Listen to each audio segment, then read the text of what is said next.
Non-rap diss tracks.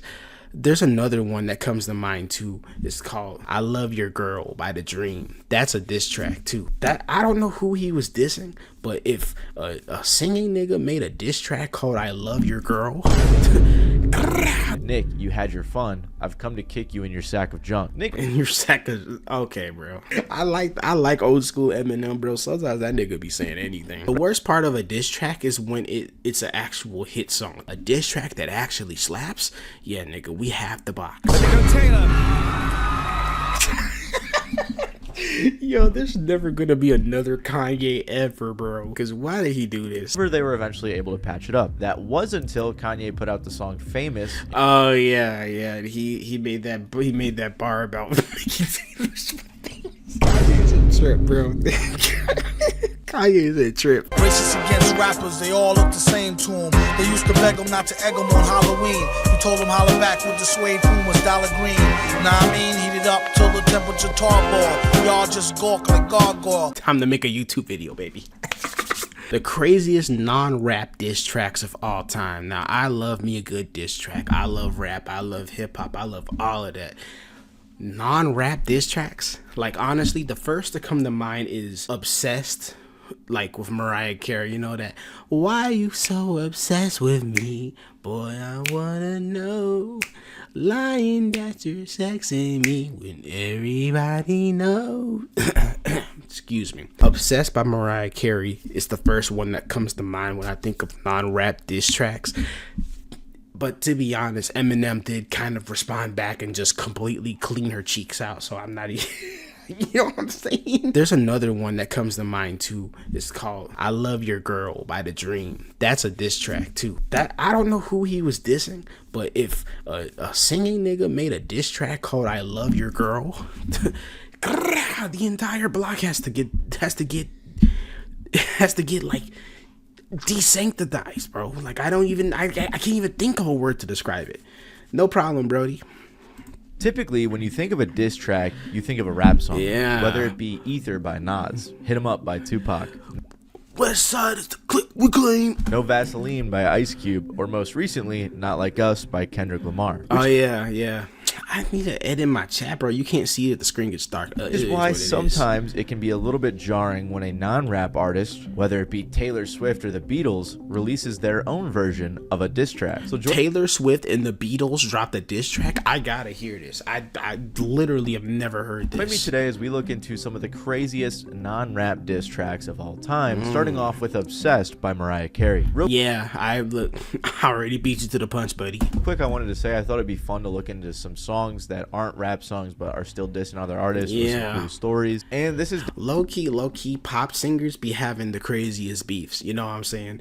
The Kanye West and Taylor Swift beef was like generational. Like I'll never understand why that happened. Definitely not all of them. I just have a few. So if you guys enjoy this video, let me know in the comments if you want a part 2 down below. And also, I've been putting my videos on Spotify if you're interested in that. So check that out too. You can put your videos on Spotify, like a podcast. I think that's all the updates I have for you guys though, so let's jump into it. So Mariah Carey is best known for her song "All I Want for Christmas Is You." Yeah, every year she revives to chase her bag again. But apart from that, she had an extremely successful career and has even been dubbed by Guinness World Records as the Songbird Supreme. So that's why it may be a little bit surprising that she actually had a song that was a diss track towards Eminem. And the video itself was hilarious because it was clearly Eminem, like in his in the same outfit he wore for his 8 Mile movie and everything, had the beanie on, had the hoodie on, bro.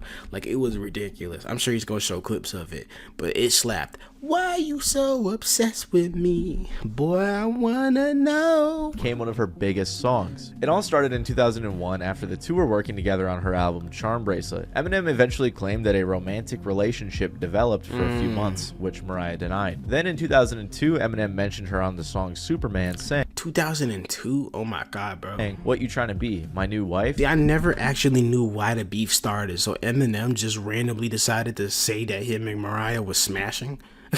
Isn't this back when she was still with Nick Cannon? 2002, Eminem mentioned her on the song Superman, saying, "What you trying to be, my new wife? What, you, Mariah? Fly through twice." Then on the song, when the music stops, he said, "Fly through is insane." What the That nigga Eminem is crazy. I probably would diss him too. you take me for? A joke? You smoking crack? Before I do that, I'd beg Mariah to take me back. Mariah responded on the song Clowns saying, "You should have never intimated we were lovers when you know very well that we never even touched each other." Mariah When did she say that? continued to deny the fact that there was any actual relationship between the two, while Eminem continued to say there was. Speaking of mobs, how about Eminem? Larry King been old for forever, bro. Is he still? I hope he's still alive. About him. Do you date him? No. Where was that printed? That was printed everywhere. And you Oh yeah, tabloids definitely ate that up, bro. I'm so glad we don't live in the era of tabloid magazines anymore. Like, this shit was so stupid. Eminem's explosive affair with Mariah Carey. The violence, what's this? The violence, what's this? The dodging? The stalking. Oh, brother. didn't date him at all? Who are the niggas that make these tabloids, bro? Y'all should be ashamed of yourselves. I'm not gonna hold you. I hung out with him. I spoke to him on the phone. I think I was probably with him total of 4 times. And I don't consider that dating somebody. Regardless of whether or not it was true, the two continued going back and forth in songs for quite some time. Things got worse when Nick Cannon got married to Mariah Carey in 2008, which prompted Eminem to go at Nick in 2009 on the song Bagpipes from Baghdad, where he said, "Mariah, whatever happened to us? Why did we have to break up?" Followed by, "Nick, you had your fun. I've come to kick you in your sack of junk." Nick, In your sack of... Okay, bro. Sometimes Eminem be saying anything. I like old school Eminem, bro. Sometimes that nigga be saying anything. responded in a long-winded Tumblr post, but arguably one of the biggest tracks to come of this feud followed, and that was Mariah Carey's song Obsessed. Many listeners don't know this, but the song Obsessed and the music video were actually targeted directly at Eminem. I feel like if you couldn't figure that out by watching the video, because even as a kid, I saw that video, and I was like, I didn't know that they were beefing, but I was like, the dude in the song looks just like Eminem, and I thought it was just a funny coincidence. Talked about how M was saying they dated and referenced his drug use as well in the first verse. I think the most direct Eminem mention here is when she says, "Telling the world how much you miss me, but we never were, so why you tripping?" And then, of course, in the chorus, Why you so obsessed with me? And boy, I wanna know. Lying that you're sexing me when everybody knows. It's clear that you're upset with me. Oh, she went crazy on this hoe. It's understandable why Eminem had to crash out in his response. she goes, "Why you so obsessed with me? And boy, I want to know. Lying that you're sexing me when everybody knows. It's clear that you're upset with me." The worst part of a diss track is when it's an actual hit song. That's like the worst part. That's the worst type of diss track. A diss track that actually slaps. Yeah, nigga, we have the box. I think what was most obviously directed at Eminem was the music video. In the video, you can see a guy in a baggy hoodie and a That's what I was saying. baseball cap, which is a style Eminem is known for, following Mariah around. On top of that, he's also seen in a room with like a ton of pictures of her. Mariah. Basically, she was depicting him as some sort of freaky stalker. So clearly this was about Eminem. And let's be honest, she made a banger out of this diss Oh God, she did. track. After this, Eminem said in an interview he wanted to move on. He said, "I really don't want to talk about her anymore. I don't want to keep beating a dead horse." Although he did continue going for Nick and even mention her eventually. Regardless of who you think won though, it's crazy to think that such a huge song is actually a diss track. And if you thought that was surprising, it's probably even crazier to think that Sweet Home Alabama was sort of a diss song as well. It What? turns out that Sweet Home Alabama was written in response to a few tracks by the artist Neil Young. Now this was never really an angry, hate-fueled feud like Mariah Carey and Eminem might have been, but it was definitely an interesting dispute. In the early 1970s, Neil Young had expressed his issues with racism in the South of the United States in the songs Southern Man and Alabama. This wasn't too long after the Civil Rights Movement ended, so this was an especially big topic at the time. On Southern Man, he said things like, "Southern man better keep your head, don't forget what your good book says. Southern change gonna come at last, now your crosses are burning fast." Oh nah, don't tell me Sweet Home. I mean, I could have. You know what? I ain't gonna lie. That doesn't really shock me. Sweet Home Alabama is a response to being called racist.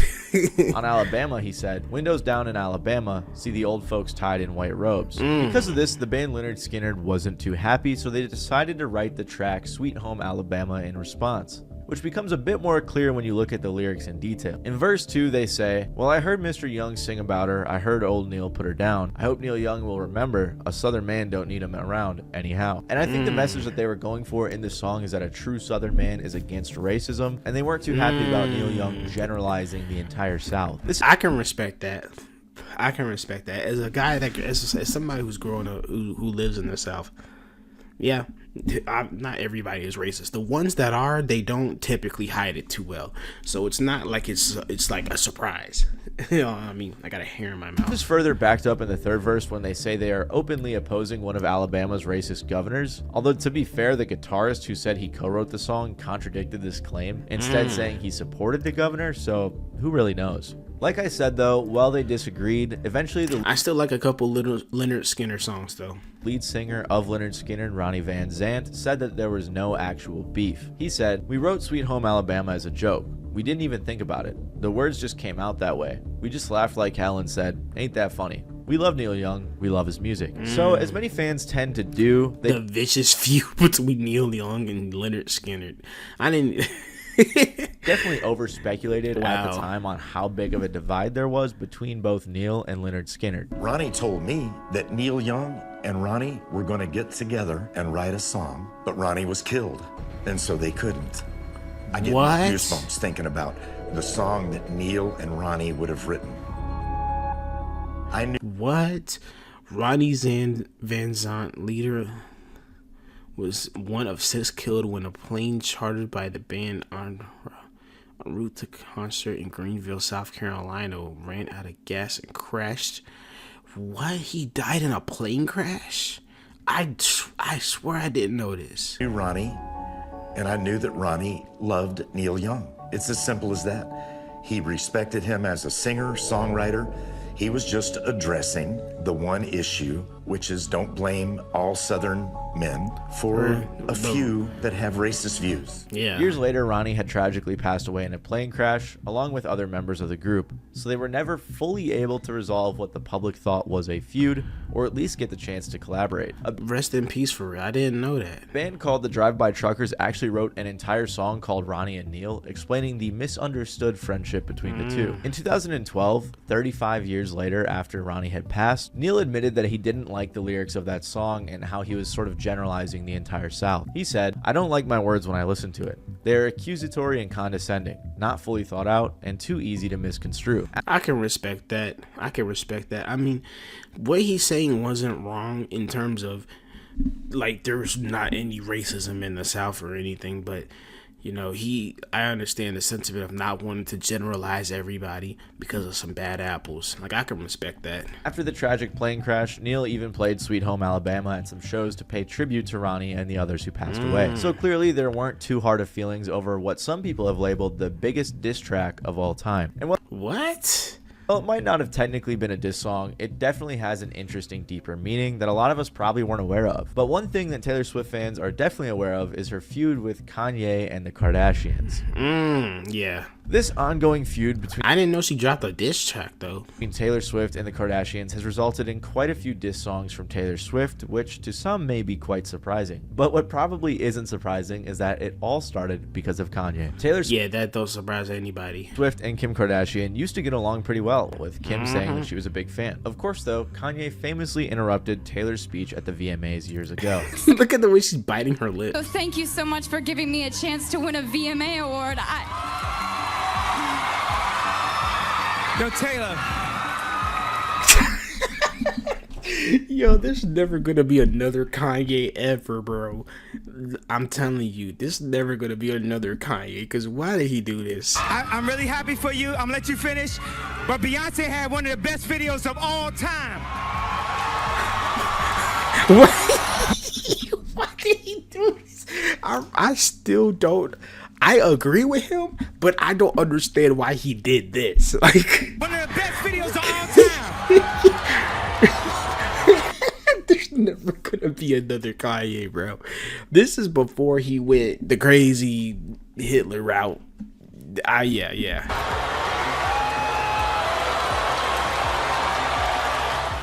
This upset Taylor, understandably so, and caused a lot of problems. However, they were eventually able to patch it up. That was until Kanye put out the song Famous. Oh yeah. He made that bar about making Taylor Swift famous. Yo, Kanye is a trip, bro. Kanye is a trip.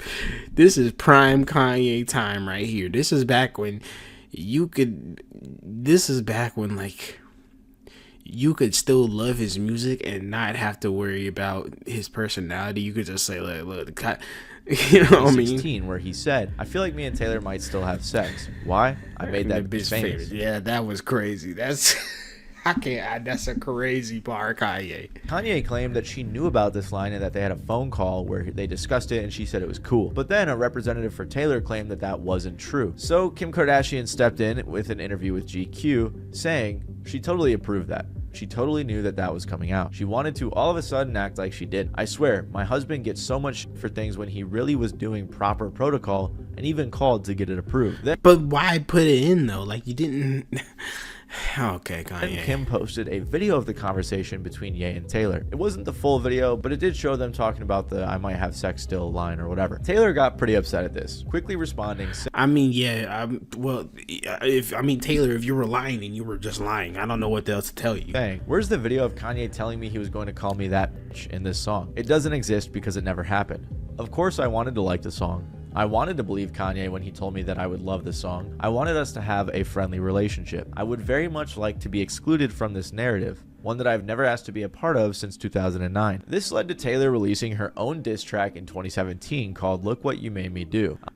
On the song, she said things like, "I don't like your little games, don't like your tilted stage," which is a direct reference to Kanye's stage during the Life of Pablo tour. She then said, "The role you made me play of the fool, no, I don't like you. I don't like your perfect crime." She I don't know. I don't think I've heard this song. also seemingly dissed Katy Perry on this song as well, but we're not going to get into that. Then on her album Understandable. Reputation, she threw a few more shots saying things like, "I never trust a narcissist, but they love me. If a man talks shit, then I owe him nothing." She then goes after their relationship, calling Kanye shady. Years later, Taylor even titled a song "Thank You Amy" with the letters K-I-M capitalized, and the Amy in the song is portrayed as this bully, with Taylor yelling "fuck you Amy" in the song. Eventually the full phone call was leaked, but the part wasn't discussed. And then in 2023, Taylor even claimed that this was a So Taylor Swift was once again lying. Got caught lying. Okay. career-ending situation, claiming that she thought she was canceled. And this definitely was a big deal, and it's crazy to think that Taylor Swift has a few diss tracks out there, even though they're quite subliminal. And while this was a big deal, arguably an even bigger deal was when the Beatles found themselves in a bit of a diss battle after the band broke up. There were multiple reasons why the Beatles broke up, but a lot of fans tend to blame John Lennon and his wife. I was about to say I've heard John Lennon and Yoko Ono is the reason why they broke up. Yoko Ono. And one reason is because of the feud Paul McCartney and John Lennon had after the breakup of the band. Before it went into songs, Paul McCartney had disrespected John and Yoko Ono by To be fair, it's not that hard to disrespect Yoko Ono because I don't know what the hell she was doing. putting up these advertisements in newspapers of them dressed up as clowns. They were also wrapped in a bag in it. It was just like an edited photo, and it was just to make fun of them, which is pretty funny. That's I can't crazy. find the actual picture, but I saw multiple credible sources saying that this happened. Then, after the Beatles officially broke up in 1970, Paul McCartney released a song the following year called "Too Many People." On this song, he said, "Too many people going underground." People believe this was about John because he had been inspired by Yoko Ono to delve into the emerging underground avant-garde world. Yeah, and that it emerged and went right back in the hiding because I don't know what the hell she talking about. And on top of that, John later Yoko Ono's look, bro. I'm gonna just be so real with you. Yeah, this bitch was tweaking. I'm not gonna lie, gang. It's the difference between art and cocaine. And that was definitely not art. admitted, too many people going underground, well, that was us. She should have stayed underground. I'm not gonna hold you, bro. Yoko Ono. Stayed in the ground. No, and me. Later on the track in the chorus, Paul said, "That was your first mistake. You took your lucky break and broke it in two. Now what can be done for you?" Ironically enough, Paul later said the original line was, "Yoko took your lucky break and broke it in two." John was upset about this line in particular because it made it seem like him meeting Paul was his lucky break, and then when they broke up, he just threw it away. He would later say in an interview with Playboy, "There was a few digs on his album before mine. He's so obscure other people didn't notice them, but I heard them. I thought, well, I'm not obscure. I just get right down to the nitty-gritty." And so John Lennon did. Just a few months later, Yeah, okay. Nah, I'm not gonna lie. This song slaps. This song slaps. This song slaps. I got this in my playlist, bro. I'm not gonna hold you. I got this in my playlist, bro. This song goes crazy. Yesterday. Ooh.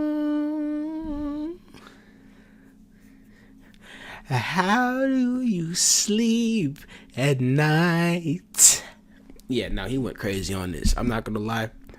Paul McCarthy, you have to respond to this one. John Lennon released the track "How Do You Sleep," one of the first mainstream diss tracks in the music industry. In the first verse, John says, "So Sgt. Pepper took you by surprise," which is Sgt. Pepper took you by surprise. Yeah. John calling out Paul for thinking he was the best of the bunch. That's because the Beatles album, Sgt. Pepper's Lonely Hearts Club Band, was mostly Paul's idea and he knew it would do well, but when it did do well, he acted all surprised and modest. Paul also was apparently a bit of a stickler when he was the one producing an album, whereas when John was running the show, he allowed for a lot more freedom. Regardless, another pretty direct line was "Yesterday." And since you're gone, you're just another day. "Yesterday" is a song that McCartney wrote very early in the Beatles' career and became one of the biggest songs they'd ever make. So basically, John is saying that Paul fell off since then and hasn't made good music since. My favorite line, though, is in the third verse where he says, "The sound you make is muzak to my ears," which is really funny because muzak is the genre of music that's like background music or elevator music. Another thing that hurt Paul about this song is that it also featured a guitar solo from George Harrison. That guitar solo goes stupid. I'm not gonna lie. I would be crying, screaming, and punching and kicking the air if I was Paul McCarthy. Lead guitarist of the Beatles. So it really goes to show how big the divide was between the bandmates. Eventually, Paul said that this song was very hurtful, so it was sad to see the goats going out like this. And while the Beatles broke up because of artistic differences and control issues, there's actually a similar reason as to why The Weeknd I don't want to talk about it, bro. I don't want to even, bro. Look, first of all, we stand The Weeknd in this household. Thank you very much. Okay, Trilogy is one of the best musical projects of all time. Shut up. I don't want to hear anything, any other opinion. Thank you very much. Glaze or no glaze. I'm just speaking the facts. Beef with Drake. Okay, now I know The Weeknd makes a lot of hip-hop adjacent songs or associates with rap art. No, you have every right to talk about The Weeknd, bro. I'll never be mad at you talking about The Weeknd. All right, enough of the glaze. This heavily, but he is not a rapper and he will sing you the most beautiful diss you've heard in your life, which is why I decided to include him on this list. The Weeknd and his issues with Drake all started in 2011 after the two met. The Weeknd was on the come up and Drake was supporting his career. They worked together a lot early on in the they had like some with the crew because they love it, the crew. Weeknd even wrote 4 of the songs on Drake's album. He wrote Drake is such a fraud sometimes, bro. Oh my god. Take Care. It was clear that Drake wanted to sign The Weeknd and he said it often. This is forever the first artist that OVO ever had and still has, and OVO EXO is alive forever. Yeah, nah, bro. EXO till we overdose, buddy. But that would be turned on its head when The Weeknd signed with Republic Records in September of 2012, which clearly upset Drake. He said on Twitter, "You won't get away with just a thank you. You owe me a favor." That's crazy. Eventually, though, The Weeknd kind of made it seem like Drake was trying to use his talents and possibly even stole some of his songs. That's because in a 2015 interview with Rolling Stone, The Weeknd said, "I gave up almost half of my album. It's hard. I will always be thankful. If it wasn't for the light he shined on me, who knows where I'd be, and everything happens for a reason." Yeah, honestly, like The Weeknd is one of the most highest selling artists in the world now, and you know Drake is being called a pedo, but Drake still has some really good songs though. Never know what I would Lost in the Fire say if this success. Lost in the Fire, the dish. I never thought about that.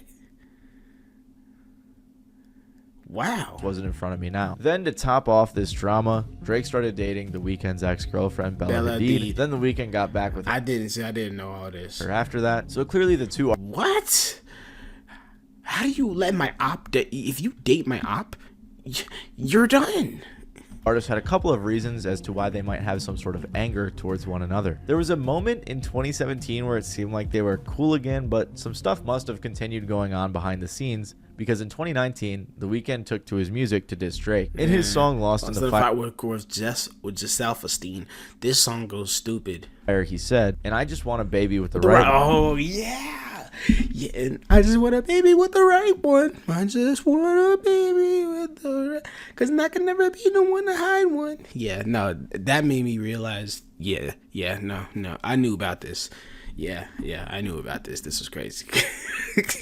This was a crazy pot shot. One, because I would never be the one to hide one. This is a reference to Drake and Pusha T's beef, where Pusha T revealed that Drake had a son. This incident with Push led to Drake responding in a track later that year saying, "I wasn't hiding my kid from the world. I was hiding the world from my kid." So this nigga Drake is the most light-skinned nigga on the planet. Weeknd was taking a very clear and direct shot at Drake. It seemed like Drake was trying to patch things up, and they were even seen hanging out together in 2022.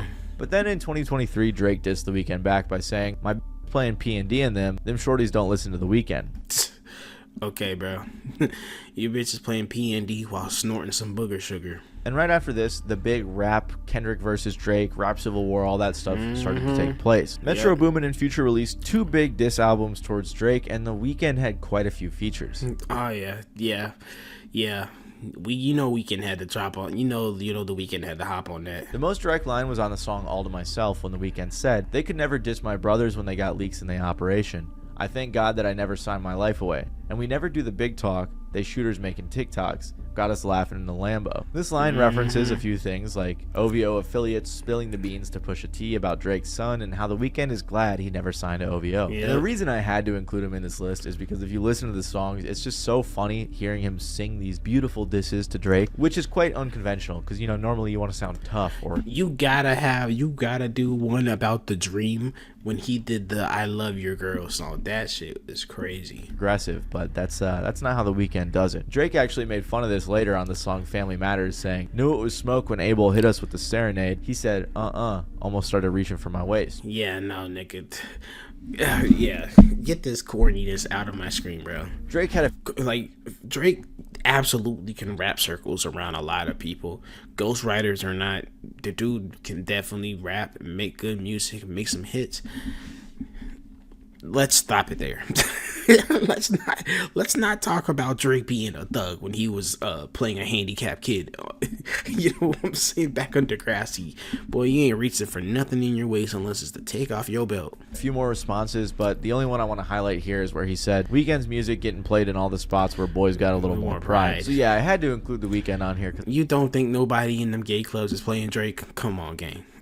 Let's be real. Come on, bro. I thought it was a pretty entertaining beef. And another pretty entertaining guy that you wouldn't quite expect to diss someone is Weird Al Yankovic. If you're unfamiliar with Weird Al Yankovic, he's a comedy musician who writes parodies of other songs. And Trapped in the Drive-Thru. Not too familiar with the realm of parody music, but I'm pretty sure he's one of the biggest, if not the biggest, parody artists of all time. Is too. Most of his parodies are friendly and goofy, but he made one with a bit more disdain for Billy Ray Cyrus. What? What did Billy Ray Cyrus do? Specifically his song Achy Breaky Heart. Typically in Weird Al's parodies, he'll take a song and give it a new goofy meaning. But when he did a parody of Billy Ray Cyrus's Achy Breaky Heart, he just tore into how much he hated the song. The parody was called Achy Breaky Song, and in the track he lists a ton of artists he'd rather be tortured with, such as New Kids on the Block or New Kids on the or you could play some schlock like New Kids on the Block or any Village People song, or play Vanilla Ice. Hey, you could play him twice. But please, Mr. DJ, please, I'm begging on my knees. I just can't take no more Billy Ray. Y'all, we got a box with this. We have to box over this, bro. This is crazy. Vanilla Ice. Then he says, "But Mr. DJ, please, I'm begging on my knees. I just can't take no more of Billy Ray. Don't play that song, that Achy Breaky Song. The most annoying song I know.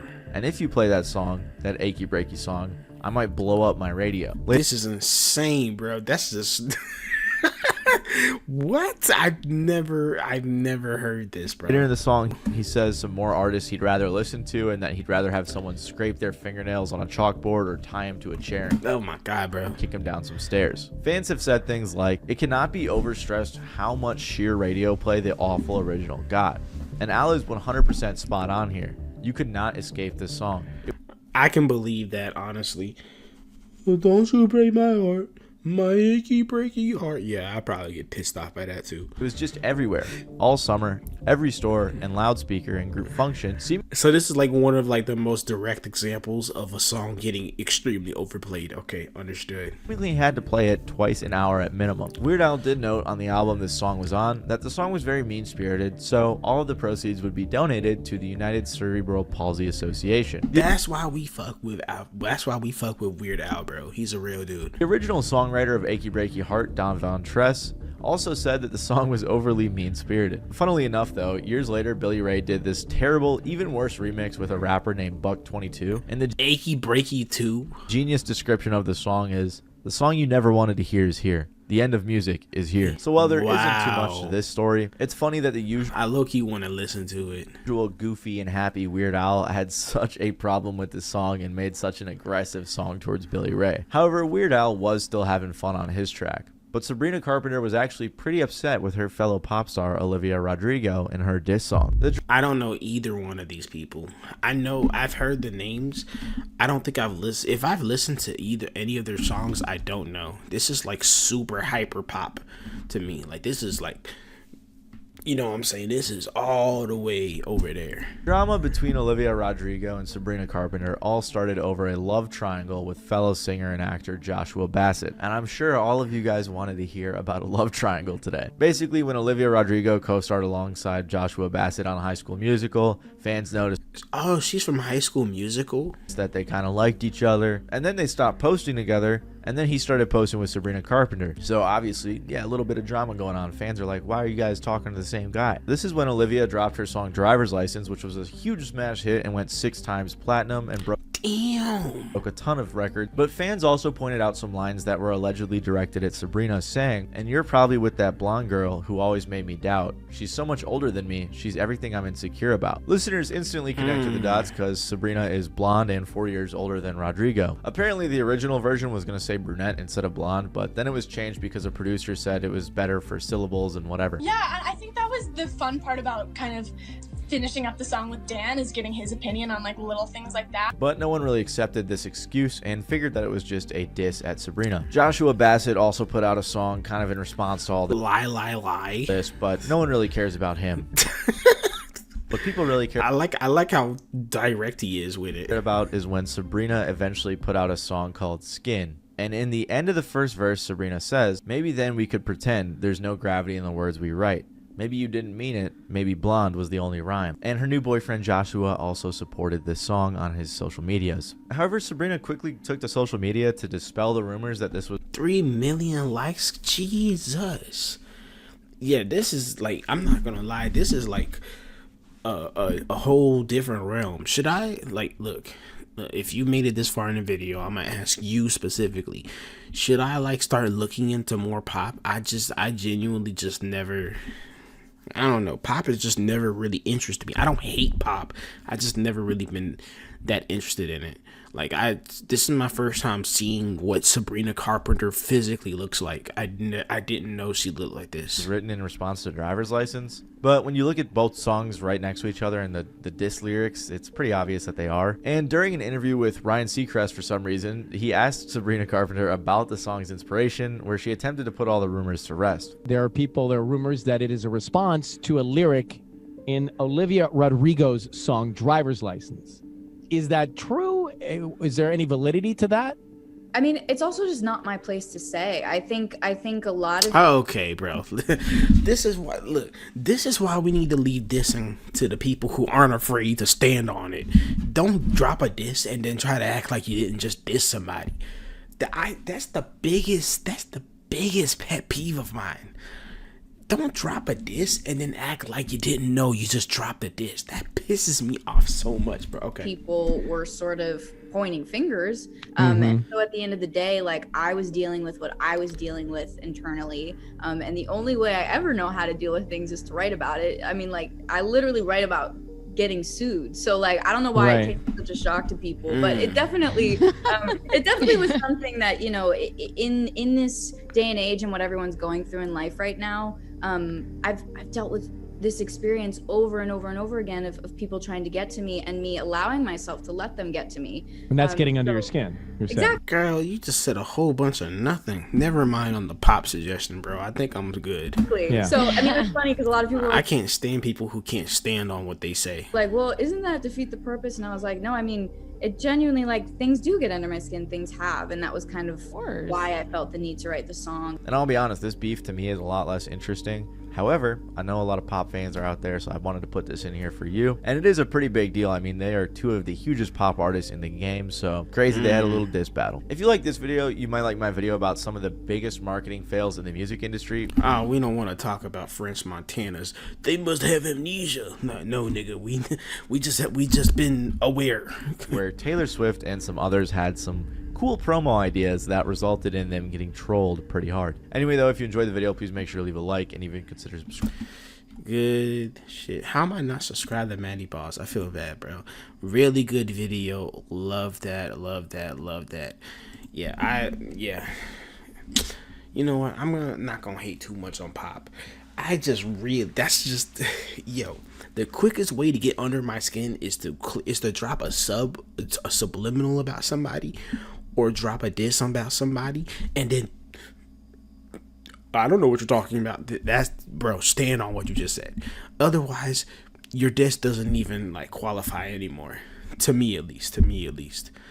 I was about to end this like I'm recording. I forgot I'm streaming.